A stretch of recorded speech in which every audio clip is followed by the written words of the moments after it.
My name is Lydia McClure. I run Research Bridge Partners as the CEO of the organization.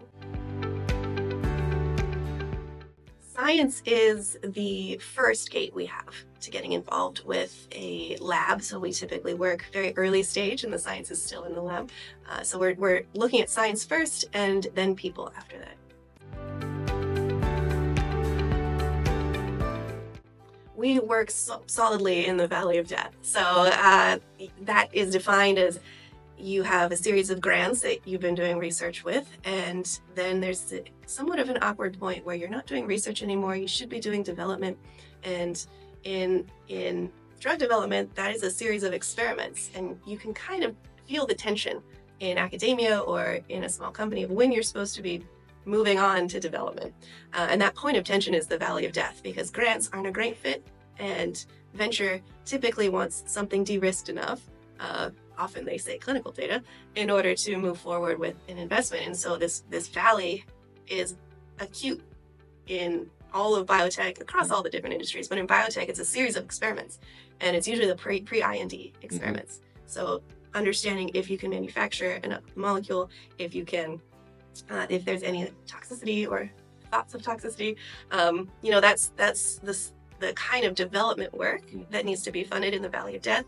But grants are typically, it's just not what grants were built for. It is one of the distinctions that our organization has in the ecosystems that we work in. We talk about it more as a market-backed perspective. So instead of following the science and the techniques that are typically used in the lab right now, we say, what is the potential of the science and what is the market asking for right now or in 5 years? And can you find that marriage so that your first go at a commercial product has enough legs? And often that is a disease or a patient population that is more well-defined. We've encouraged people to move from MS to ALS while still having the goal of eventually reaching all of these disease types, but you have to start somewhere. I think the best case scenario would be the academic institutions are involved because they have all of these tools and centers and resources.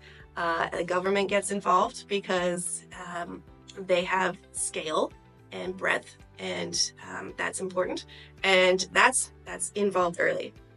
And then you have disease foundations, you have patient advocacy groups, and they need to make sure to be involved at the point, as we heard from others in the room today, that a lot of work isn't going to get done unless somebody asks for it. There are a lot of people who are all trying to work towards a similar disease, and that is great. You could have 30 to 50 clinical trials on the same patient population, because you never know what might work and what might not. But if you don't look at everybody, all the patients, how are you going to go forward? The people that typically get forgotten in this collaborative environment are the doers. That's how I call them. So you have regulatory consultants, you have the consultants that really know how to get things done. You have medicinal chemists, and often we treat them as people that you can just hire one, and it's just not true. You want to work with people who are really in the space that you want to be in, who have a specific use case in whatever mouse model you need. You need someone with the exact right expertise, and so those people aren't interchangeable. So bringing this collaborative environment of the right people at the right time is so important to move out of the valley. There are two parts to management structure. One is the executive side and one is the governance of the board, and both are very important. We do find that if you are able to make a story that is compelling to a very talented, experienced business executive, often money follows. So money doesn't typically follow science as much as it follows people. So selling a seasoned business executive is very important. So the deck that people first use when they're trying to move is typically more sciencey and doesn't necessarily resonate with time metrics that matter, speed to market, those kind of things. So changing the deck is really important. And when you get involved with a business executive, they often have people that they enjoy working with. Mm-hmm. So, one domino knocks a whole lot of other dominoes down. And so finding that first CEO, saving enough equity on the option pool for this individual who is probably going to be pretty expensive, being patient and not giving away the title of CEO too early to somebody who is not going to be the one that's going to take this public or take this to the next level. So just being really open with the community and saying, we need some interim part-time people to get us to the stage where we can hire this person who has a group of people around him that can really move this technology. Science is often very malleable, and so it's mostly tethered to the people who are trying to execute the science. So having individuals on the team who are open to change is really important, but also people that are stubborn and willing to just run it down to the ground. Even if a competitor shows up who has more money, it doesn't mean that they're going to make it. So, in some ways you want to be overly stubborn and not have people fleetingly pivot to another area where there isn't a competitor. Well, we do a lot of that work since we're doing usually in company formation work, or very early seed, pre-seed. But the question of which experiment should be done where and who should fund it. We have that conversation daily with all of the programs we're working with. Sometimes, especially say mechanism of action, typically stays in academia and can be funded with grants or sponsored research. That is very sciencey, researchy style work. Once you start doing manufacturing, clearly that's not a great fit typically with an academic institution. So who's going to pay for it? And manufacturing is very product development. That is probably the investor. And then you have, rare disease or infectious disease, and that's typically where you see the foundations and the government getting involved.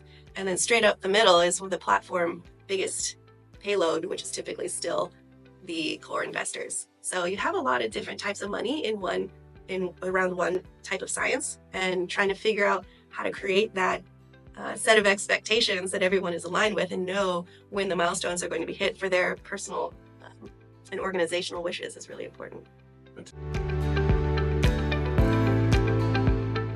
Disruption is the core of what we invest in. So there are a lot of different types of, you hear, wow, a lot of people are launching in the same space at the same time. New technologies, new research tools. Neuroscience right now has this really, really intriguing nexus point of the right tools with the right speed to market and the right money, and a lot is going to happen in the field because the tools have caught up with everybody's wishes for where they hope they could study. Finding those point of nexus where innovation is happening between disciplines is really important, and it doesn't just come naturally up.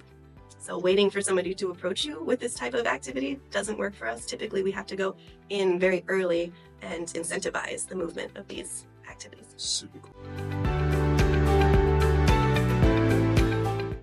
So 75% of federal grants in research are going outside of the biotech hubs.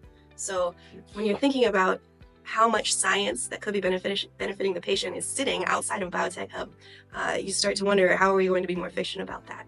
And the biotech hubs, if you've been in the academic halls in a biotech hub, you have people coming in and out of the office doors. And they're asking questions and helping tune science in a little more commercial way, asking the right question. That intensity of thought is not happening. And when you're not in a biotech hub, you're getting general advice. You're getting advice from people who own small businesses. You're getting advice from people who are in energy or a different field. And it's just not the exact right advice, right? And it's often, sometimes, some folks who are retired and giving back, and so it's a little aged. So 10 years ago, we did manufacturing this way. That's not the way of doing it anymore. So the biotech hubs have a real advantage in speed. And so we talk about speed a lot, because the more times you have a inflection point with speaking to an advisor, the faster you're going to iterate and change and onto the trajectory that might make you work. Whereas if you're only interacting with somebody once a year, you're just not going to hit commercialization milestones you need in order to move forward. So these thinner commercialization ecosystems, they just need a lot of guidance and help, and you just find a heck of a lot of volume of activity and work to do there. And it's worth the time because a lot of the science is getting done there that the patients need.